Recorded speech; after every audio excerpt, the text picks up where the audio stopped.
This right here is the Ultrahuman Ring Air, and it is the smallest piece of wearable tech outside of having Elon put a microchip in your head, and I am not doing that for anything less than 1 million subscribers. And I really hope I don't regret saying that one day. Like a lot of people, I've been an avid Apple Watch user. A super convenient piece of tech, takes your heart rate, tracks your sleep, but there's one major problem. You go to bed and who wants to wear this clunky thing while you're moving around? And the reality is something small like a ring is a lot more practical for basic health data. So with a number of smart tracking features and a pretty simple design, there's only one question left to ask. Is this good or bad tech? Every week, I review different tech products to find ones that actually work for you. We're in a consumer's market and there is a ton of garbage tech products out there. So I want to make sure you get the most bang for your buck. One simple way of helping me out is hitting that subscribe button right down below. Now, first thing I really want to break down is the design of the ring, because something that's going to be on your body all day, you want it to at least be comfortable. Ultrahuman will send you a sizing kit for free. Now, not only will this help you pick the perfect size depending on what finger you want it on, but also give you the different color choices to choose from when you finally decide to go through with your purchase. Now, yes, color matters aesthetically, but I do also want to point out this matters with longevity of the ring as well. Here's a video of the ring after a week of me working out with it, picking up barbells, other pieces of equipment, and you can already see a ton of micro scratches showing through the finish. And obviously that's only going to get worse over time, so the matte black color probably isn't the best one for that. I would say the silver is going to hide those the most. I'm really not somebody that wears rings to begin with, so I was really impressed with just how comfortable this is. It's not too thick, but not too thin at the same time, and also aesthetically pleasing enough that if I go out in a casual or semi-casual event, it still looks pretty good while I'm wearing it. Now, inside the ring, you're gonna see this transparent layer with a little bump, and this is something you really have to recognize, because unlike any ring, you really need it to sit in one specific position to get the most optimal readings. This little bump is the sensor, and you want that to almost always be at the bottom of your finger. I'm a fidgeter, and I'm constantly twirling this around with my ADHD brain. So I always try to remind myself when we look at the ring to kind of rotate it into place whenever I'm done moving it around. Now, besides design and comfortability, one other feature that really sets this apart from something like an Apple Watch is the battery life. The Ultrahuman Ring Lite comes with 3 different battery modes to choose from. There's Turbo, which is the default, Chill mode, and then Critical. Turbo mode is going to give you the most data throughout the day, constantly staying on and sensing things. And according to Ultrahuman, the battery on this should last between 4 to 6 days, pretty much at its worst. For the sake of this video, I left it on Turbo mode the whole time. Now,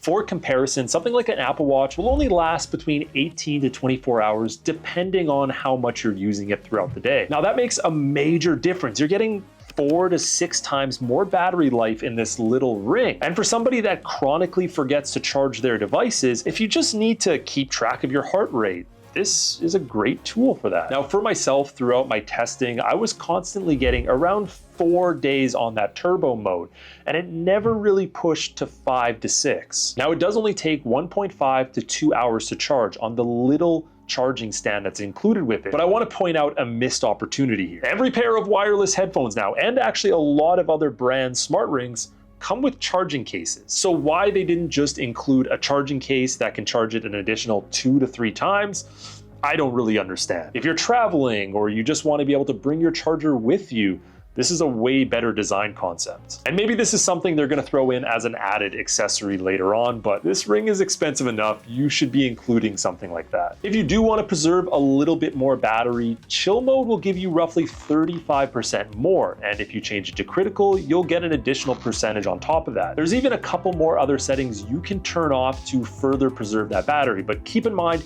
you're really taking away most of the features if you do that. Let's get into the section that matters most for people, and that's the data that you're gonna be getting from your Ultrahuman and what it really brings to the table. This includes things such as your steps, heart rate, sleep data, and so much more. I'm gonna be focusing on a few main categories and what I notice so you can get an idea of what you're buying and how well it really works. Let's start by talking step counter. This is something should be a bare minimum in a device like this. You want to be able to know how much you walk during the day to make sure you're staying relatively active. And so when you hit your 10,000 step goal, you can give yourself a little pat on the back. To test this, I took my dog on our usual walking route throughout the creek with my Ultrahuman Ring on my finger, and I also had my phone's Strava app set up to walk, so it's another set of data for us. And to be even more accurate, I counted my steps throughout the whole walk. And after a long, hot walk through the woods and through the creek, the results were pretty interesting. Let's start with the Strava app, which uses vertical oscillation through my iPhone in order to record the number of steps. And for this, we got roughly 3,776. Now moving on to the Ultrahuman Ring, the starting steps for the day was 1948 before I left. We finished with 5,312 steps at the end of our walk. This gives us a difference of 3,364 total, about 400 off from the Strava app. And for the amount of steps I counted throughout the walk, I got around 3,568. So somewhere in between the Ultrahuman Ring and the Strava app was pretty close. But here's the main issue on why this might not be the most accurate. The Ring is using a built-in sensor and algorithm in order to estimate the amount of steps you're getting. And because a simple hand movement like this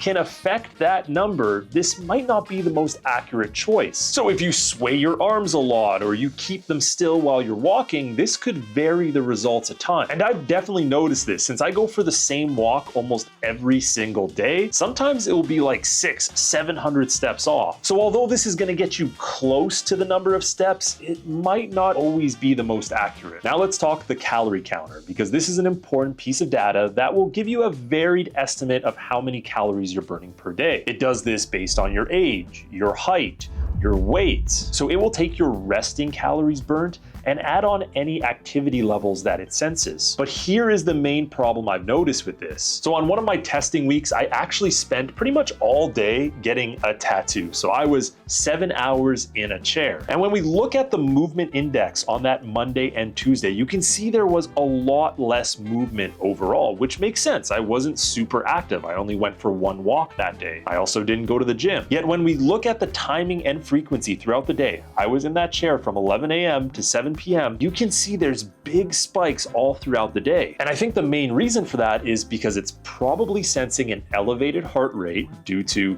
yes, pain, and also potential little hand movements while I'm sitting in the chair. Now, the other days where I was super physical, you can see an increased movement index. You can see a way higher calorie count burn. And let's just be honest, so far, it doesn't seem like it's the craziest accurate method, and definitely not anywhere close to what an Apple Watch will give you. I think one of the major reasons somebody would look into one of these rings is the sleep data. And there is a ton of interesting pieces of information that this gives you. Through the app, you can see the total amount of sleep you got, the time you spent in bed. It will even tell you how many times you rolled over. It has this handy graph that has these little white peaks that show you these awake periods. And I would say this has been decently accurate for me. I'm somebody that wakes up every 2 to 3 hours while I'm sleeping, and I'll end up laying there for an additional 5-10 minutes, and it definitely showed those. But there were periods that it showed which I just didn't wake up for. And that could just simply be the ring sensor mistaking me turning over in my sleep to actually waking up. The whole time you're sleeping, it also tracks your heart rate and when you have your highest and lowest peaks. But I think the handiest is these different categories it gives you, such as sleep efficiency, temperature, restfulness,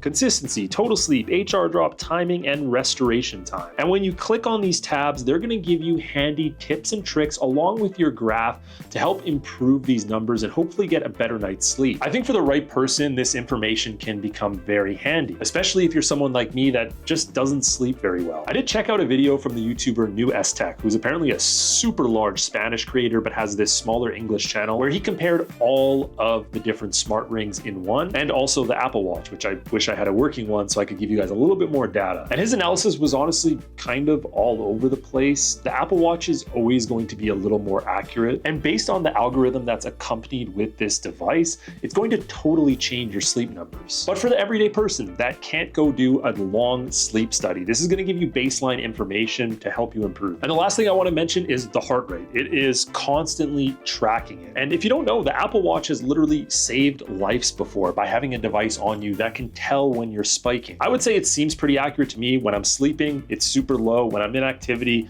you can see those giant peaks. Although I didn't have an extra device to kind of compare it to, I don't think that's something that can really mess up when it's at the bottom of your finger with a sensor right there. Now, there is a ton of other information you get throughout the app, but those were kind of the main categories I thought you guys would care about. The app itself is a fairly clean design. It's not too cluttered, and as long as you stay on the menu with all the data, it's pretty easy to navigate through. It gives you a ton of tips and tricks to help improve different aspects of your life. For someone like me that's apparently overstressed all the time, according to my Ultrahuman Ring, that probably checks out. It gives you different breathing work exercises you can do to help reduce that during those peak periods. I would say my biggest issue with the app is if you click out of the graphs tab where all your information and data is, every single other tab, Ultrahuman, is trying to sell you something, and that is just annoying. I want my app to be just dedicated to this product. I don't need it to tell me that you have a new product that I have to buy, or I need to get the extended warranty. There's one other useful aspect I want to mention, and they're called power plugins. This is Ultrahuman's add-ons, basically. So they're apps inside of the app that are going to give your Ultrahuman Ring even more power. Now, the majority of these are completely free, unless you get something like the Ultra Sync for Tesla, which is like $7 a month. No idea why you'd buy that. They have ones that help you track your screen time, for example, just in case you need to feel bad about how long you're on your phone. There's a vitamin D app. There's a smart alarm app that syncs directly with the app and helps to slowly wake you up with different sounds at the optimal time in the morning. And even some specific ones for females, like a tracker for your cycle and ovulation. Honestly, there was nothing in there that really stood out to me too much. I tried the smart alarm, but I found it more annoying because it started making these like nature sounds in the morning and I couldn't turn it off. It just kept playing. And if you like to press your snooze button, that's probably not gonna work for you. As for price, the Ultrahuman Ring goes for a total of $350, which if we're looking at products such as an Apple Watch, ends up being pretty close to the same price as the base model. And based on the other videos I've watched and data I've seen, the Apple Watch is always going to be more accurate. So I mean, is it justified to buy this little ring? And is it good or bad tech? Well, if I had to give it a rating, I would give it a 6 out of 10. And not because I think the data is all bad or way off. It's useful baseline information that's gonna help you improve your life. But I do find it hard to justify paying $350 when I can just get an Apple Watch. I know they're two separate products. I know the battery life is better in this.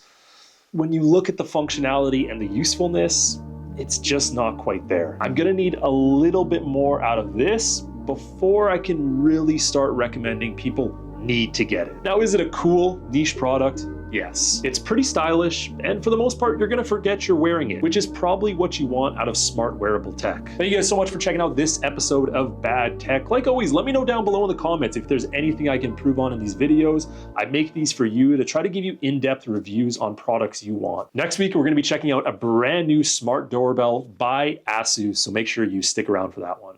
Thanks for watching, guys. I'll see you in the next one.